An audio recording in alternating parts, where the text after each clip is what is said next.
I just did a TikTok arguing that modern fragrances marketed to men in the mainstream are largely based on this Pour Monsieur from Chanel, created originally in 1955. But you might say, hold on, don't colognes might go way before that? So sure, why we call cologne cologne was because of a thing called aqua moralis, which started off in 1709, and then French soldiers took it back and it was the water of Cologne, and this is like the nearest version we have to the original cologne was a kind of citrus and fruit extracts plus alcohol. You could drink it. It was also sold as a drink. So this is not quite like what we have today.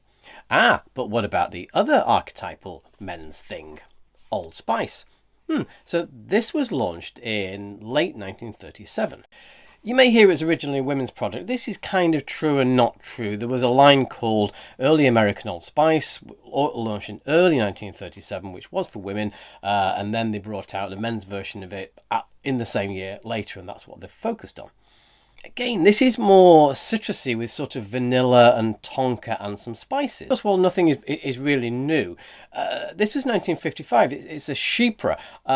So based on sort of an original Chypre from 1917 created by Coty. There were ones before that. Guerlain created stuff in 18, whatever. But the idea of Chypre itself actually goes back thousands of years. And what makes this distinct is the Chypre character, which is taking the citrus stuff, but also having much earthier, darker base to it. So you've got things like oak moss.